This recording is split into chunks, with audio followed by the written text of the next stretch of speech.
Is ETH a security? The SEC seems to think so. That's because the regulator is reportedly investigating entities in Ethereum's ecosystem. If the SEC decides to sue these entities, it could have a devastating effect on ETH's price and a catastrophic impact on the rest of crypto. That's why today we're going to explain exactly what the SEC is, when it started investigating Ethereum, whether ETH is a security according to its criteria, and what this could all mean for the crypto market.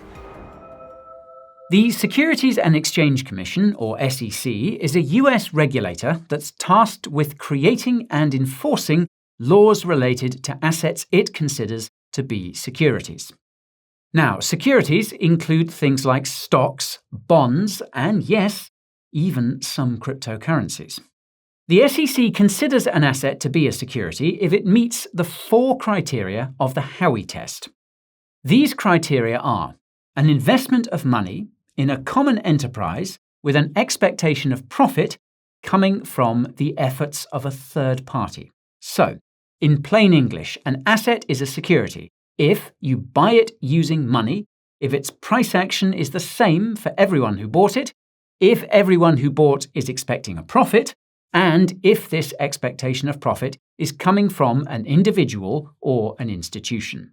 If an asset meets all 4 criteria of the Howey test, then the third parties involved must register that asset with the SEC and provide regular disclosures. Failure to do this prior to issuing the asset results in large fines and delistings from any exchanges it's trading on, as we have seen with some cryptos.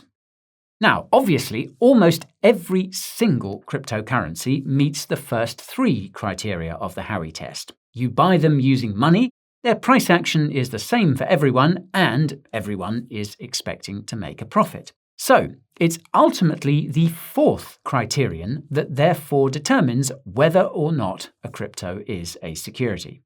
That's because it's not always possible to identify a third party that's creating this expectation of profit. BTC is an easy example here. You would be hard-pressed to name an individual or institution that's causing you to expect that BTC's price will go up, Satoshi Nakamoto's unlikely return notwithstanding. Of course, this is not the case for most cryptocurrencies. Most cryptos do have a small group of individuals or institutions that are creating the expectation of profit. However, a few cryptos fall somewhere in the middle, and ETH is arguably one of them. Now here is where things get interesting. In 2018, former SEC Director Bill Hinman said that ETH is not a security because Ethereum had become, quote, sufficiently decentralized. In other words, there are so many entities involved in Ethereum that it's hard to say which ones are creating the expectation of profit. This is interesting because it implies that there's a point at which a crypto stops being a security in the eyes of the SEC. The problem is that the SEC has never specified where this threshold is. Many hoped to get this clarity when Gary Gensler became chairman of the SEC in April 2021, but the clarity never came. Instead, the SEC seems to have moved the goalposts for what counts as a security ever since Gary became king. If you watched our first in-depth video about the SEC, you'll know this isn't surprising. The regulator has close connections to big banks, and Gary spent most of his career at Goldman Sachs. For context, the implicit and explicit purpose of cryptocurrency is to replace the traditional financial system. Logically, this means replacing the commercial banks and the central banks that underpin the traditional financial system with cryptos. In this sense, Ethereum is their biggest competitor. What's fascinating, though, is that asset managers appear to be encouraging this competition. If you've been keeping up with our coverage of crypto regulations, you'll know that there appears to be a tug-of-war between megabanks and asset managers behind the scenes at regulatory agencies like the SEC. This is fascinating because the imperative of asset managers is to make as much money as possible. Investing in tech that's designed to replace the financial system is potentially very profitable, to say the least, but it goes against the imperative of the banks, which is to maintain control of the financial system. This is why it's probably not a coincidence that BlackRock announced that it had launched a tokenized fund on Ethereum just a few hours after it was reported that the SEC was investigating entities in Ethereum's ecosystem. You could say it was a sort of middle finger to the megabanks. And by the way, if you're enjoying the video so far, be sure to smash that like button to help others find it, and make sure to subscribe to the channel and ping the notification bell so you can find the next one.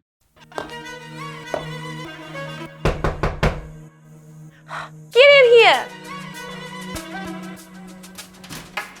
Take a seat, sir. Go on. So tell me about these anxieties you've been experiencing. When did they first manifest themselves? Well, I think they first started when I got into crypto. I started to worry about all kinds of stuff. Such as?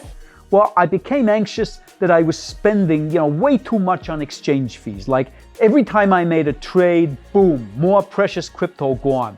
And I felt like I was missing out in other ways too. What other ways? Well, for instance, why didn't I get a sign-up bonus when I registered on an exchange? I mean, come on, they should be welcoming me with open arms. That's a common feeling for many people in crypto. Yeah, go figure.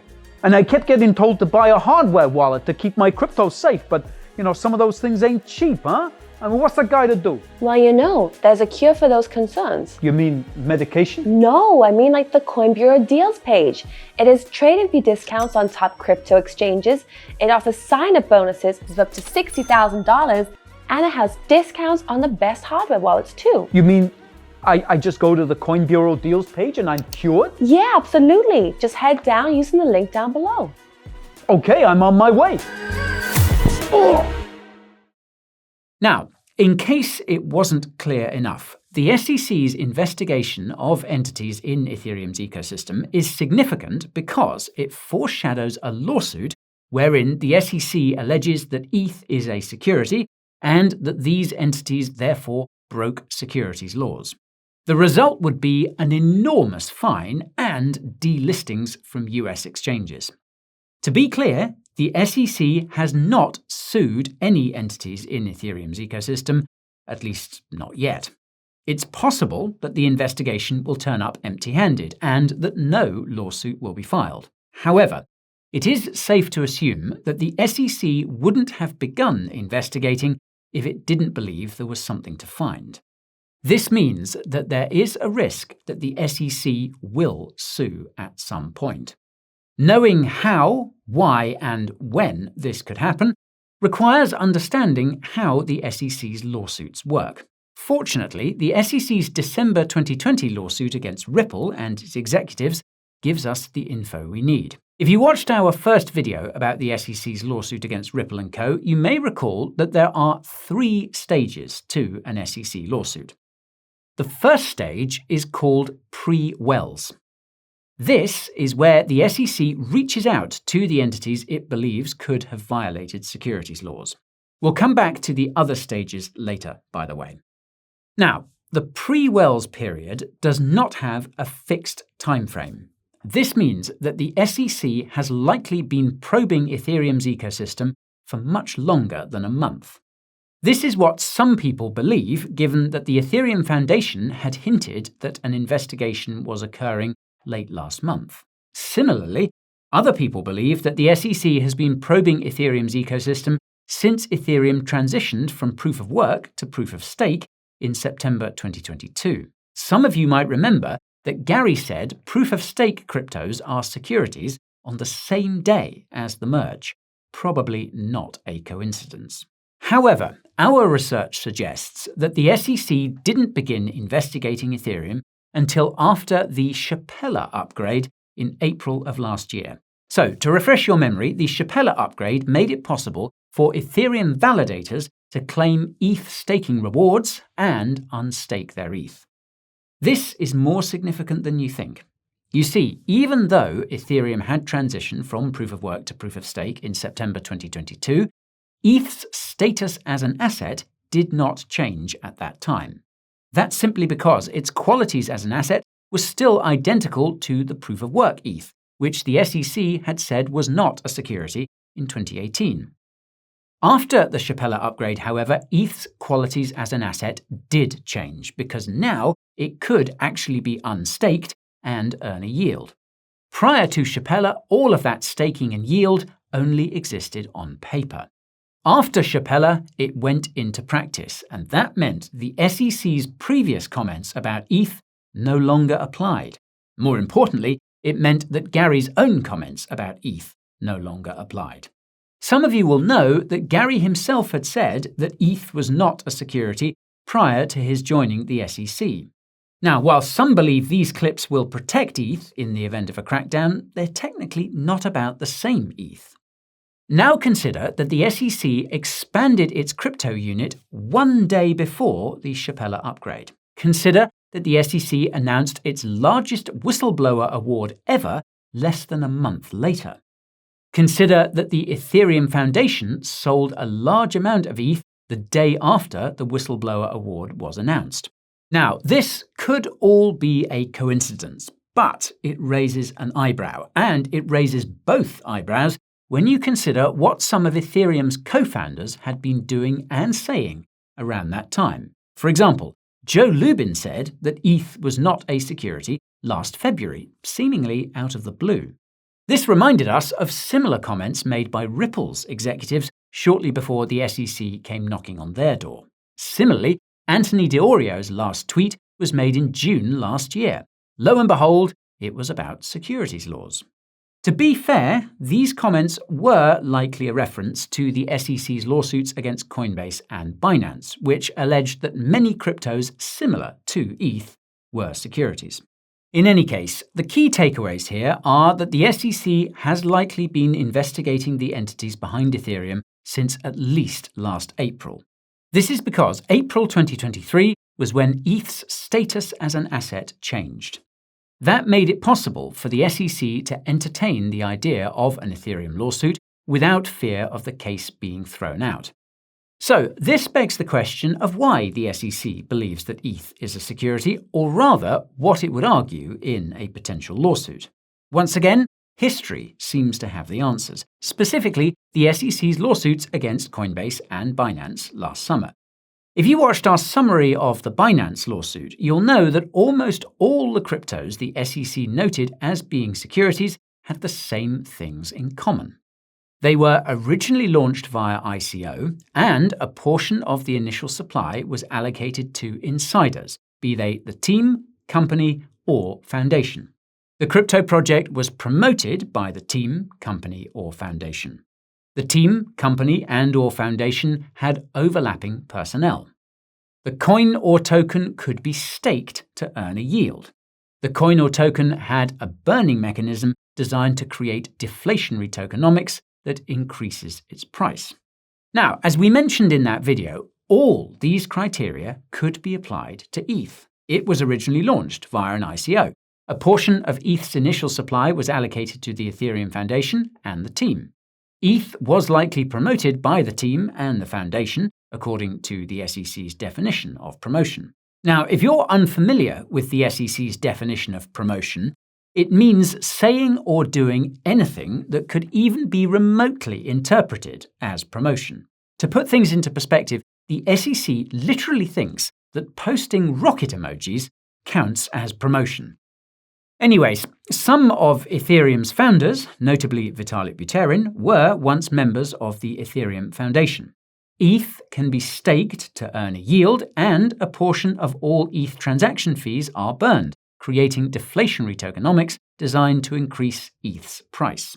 Now, the caveat is that most of these criteria were met long before Ethereum transitioned from proof of work to proof of stake, and long before the Shapella upgrade. This means that the SEC would somehow have to argue that the new ETH is different, but still inherited some of the security criteria of the old ETH. Now here is where things get spooky. Shortly after it was revealed that the SEC was investigating the entities behind Ethereum, Charles Hoskinson, who's also an Ethereum co-founder, tweeted this, quote, The investigation isn't related to historical facts and circumstances around the 2014 ICO, but rather to the position that the 2022 transition from proof of work to proof of stake is a new cryptocurrency with a new set of facts and circumstances. What that means is that everything about ETHgate and proof of work, prior statements, etc. would be irrelevant since Ethereum 2 reset the clock and has a blank slate legal interpretation. In sum, what we just said, the SEC seems to be dealing with two different ETHs. What's spooky is that Charles subsequently deleted this tweet, leading to speculation that the investigation could somehow be stretching back to Ethereum's proof of work days. For those unfamiliar, it's typically not a good idea to speak publicly about investigations that could pertain to you. This underscores the aforementioned silence of some of Ethereum's other co-founders and makes us wonder whether it's just another coincidence that Joe and Vitalik stopped tweeting around the time that the SEC's investigation was made public. It is, of course, possible that they've tweeted again by the time you see this video. Regardless, this highlights the possibility that the reason why Gary and the SEC refused to clarify their stance on ETH was because they were planning on going after Ethereum. Making any prior statements could have interfered with the current investigation and affected the outcome of any related lawsuit. Here is where things get scary. It's actually not Gary who decides which crypto projects the SEC goes after. It's not even the commissioners who oversee the agency.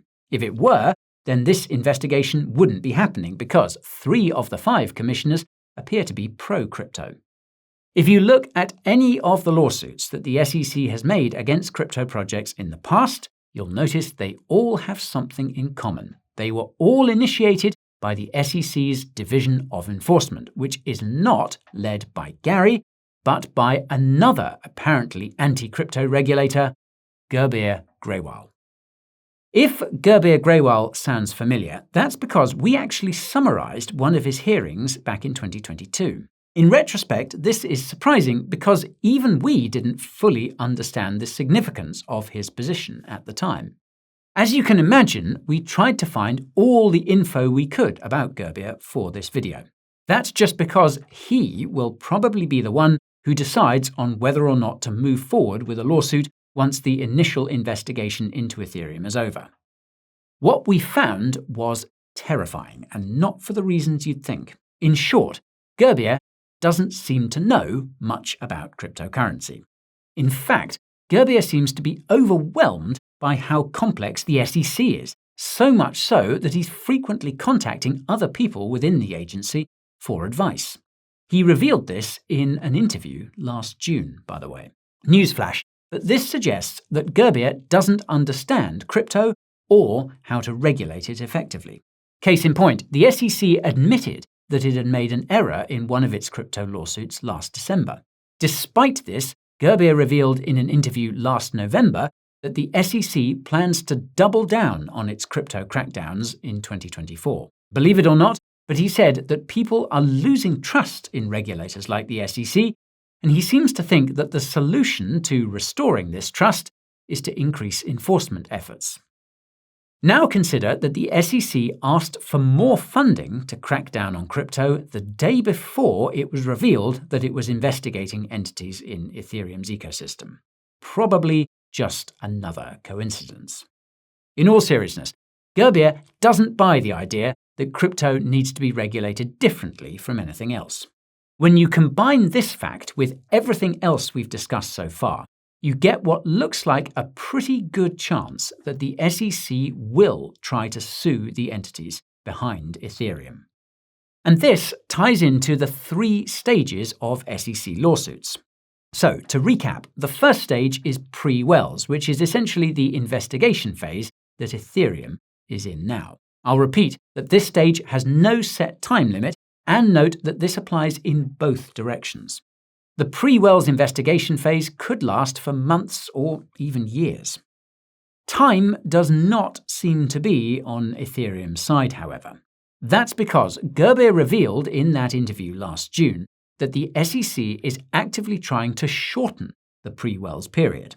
Put differently, they're trying to speed up the time it takes to get to the lawsuit stage, no doubt part of Gerbier's enforcement strategy. But before the lawsuit, there's a second stage called the Wells Notice. This is when the SEC sends an official letter to the entities it's been investigating, explaining why it believes a lawsuit is justified. Upon receiving this letter, the entities then have 30 days to issue a response called a Wells submission.